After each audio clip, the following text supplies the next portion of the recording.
every Disney Lorcana card that's been made and ever will be made, there's a huge team of passionate people that come together to pull it off. But every card starts with a story. I'm Shane Hartley. I am the Executive Creative Director for Disney Lorcana. And I'm Matt Eng. I'm the Creative Director over illustration for Disney Lorcana. When we're working on Disney Lorcana, story dictates everything. It dictates what franchises we put in the sets. It dictates what glimmers we get to create. It was really important that we include one of the most beloved and fan-requested franchises of probably all time for Disney Lorcana, and of course, it was the Goofy movie. We were very excited to bring one of the most beloved characters from that film as a glimmer in Lorcana, Powerline.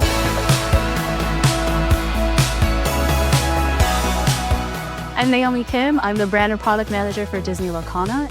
I'm Sean Shishido. I'm a product design manager here at Disney, and I work on a wide variety of product, including Disney Lorcana. We have so many characters here at Disney that people love, and when we present them out into the world, we just want to make sure that they're taken care of. In the magical realm of Disney Lorcana, we summon versions of characters, and we call them glimmers. Sometimes you see these glimmers as familiar glimmers from their stories, and other times you see them fantastically reimagined in ways that you've never seen before, and they're called Dreamborn and Floodborn glimmers. So we thought it'd be really awesome to do a Floodborn version of Powerline. It's super fun to work on these Dreamborn and Floodborn glimmers, because even for us, we get to see these characters reimagined in a whole new way. I'm Shane Smith. I'm the art director for card design. Every card basically starts as a blank canvas. And I kind of think of myself as a chef. I get a list of ingredients from people, and I have to combine those into making a card. And that could be, is the card inkable? What's their name? What's their version name? What ink are they? How much do they quest for? What language is the card? If there's a little divider bar for flavor text, which bar do we do? What collector number is the card? What set is it in? And all that information has to come together on like a 2.5 by 3.5 size piece of paper so that when you pull it out of a pack, it's immediately recognizable, you can read it, and you can understand it. Once we have a glimmer chosen, then we can start filling in those blank areas of the card. We knew this would be a really important card, and so it needed to have amazing artwork. And we needed to pick an artist that would knock it out of the park. Our friend Nicholas Cole had mentioned many times how enthusiastic he would be to work on anything from a Goofy movie. So it was a really easy choice to bring him on to do this card. Nicholas Cole. I'm an illustrator for Disney Lorcana. I've worked on cards since the first chapter. So super early on, before the game launched, we had a moment where I was able to pitch a couple different ideas for glimmers. And in that set of sketches, there was actually a very earliest version of Pooh Honey Wizard, which was a card that my friend John Lauren did to perfection. And then in that very same sketch, and this must have been like maybe the first or second month on the project, right off the top, I was like, Powerline has to be in this. So genuinely from the first moments I was on Lorcana, I've been waiting for Goofy Movie to come around. The process with Powerline in particular started with costumes. We really wanted to find a look that preserved what was so good about the character and kind of add more of a rock and roll energy and really bring the iconic looks from the 80s and 90s pop and rock stars like into the costume design for the character.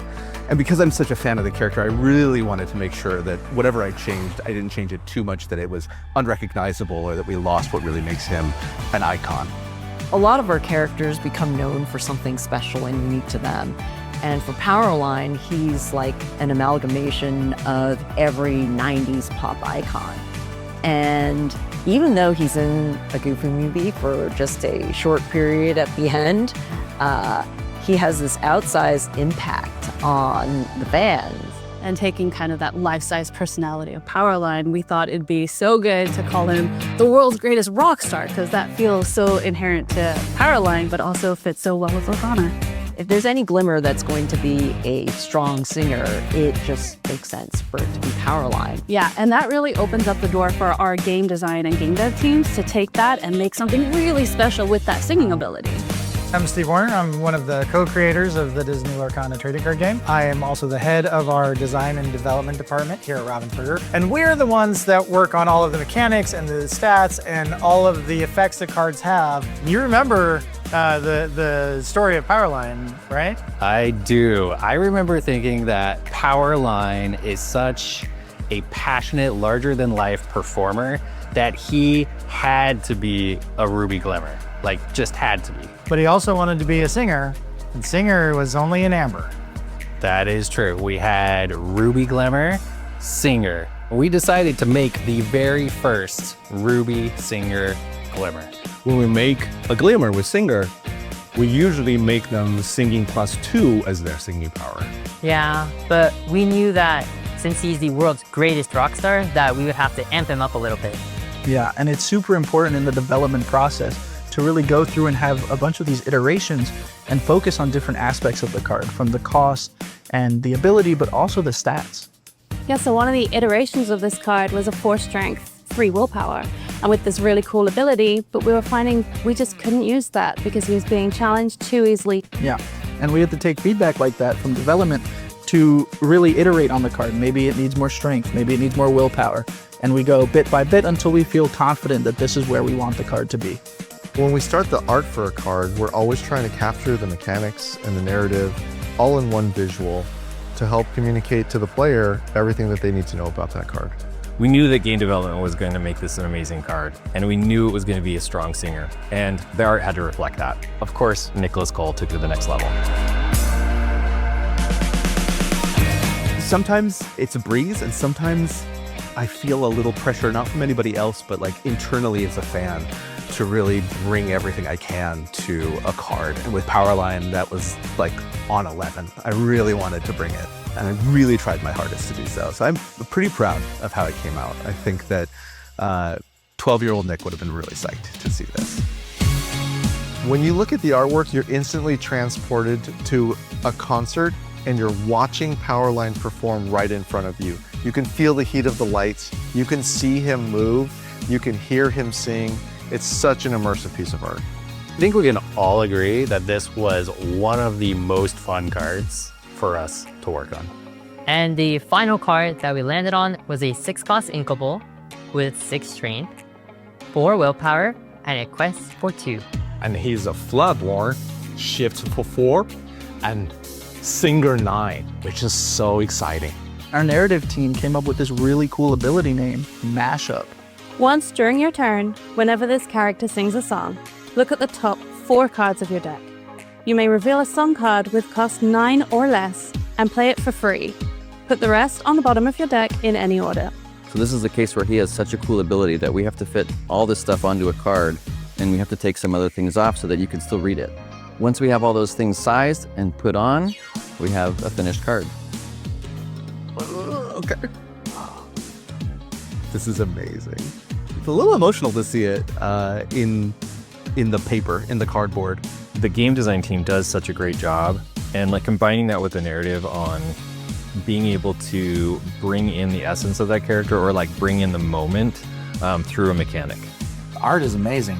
That is fantastic art. I mean, just seeing it on a card, a printed card for the first time is pretty incredible. When you look at him, you can see, elements of all of these great 90s pop icons incorporated into the artwork. I think one of my favorite things is the inclusion of the guitar. You can pretty much just hear it playing just by looking at it. Yeah, this card was tricky to do because there's so much text to fit on there. And we have to do, 200 plus cards per set, multiple languages, and we're working several sets ahead, but when you get to see the finished cards, that's worth it. It's really cool to feel like kind of part of the legacy of the character. I feel like it's really amazing to get to kind of stand on the shoulders of giants and be a part of something that you loved as a child. It's pretty special to get to hold it.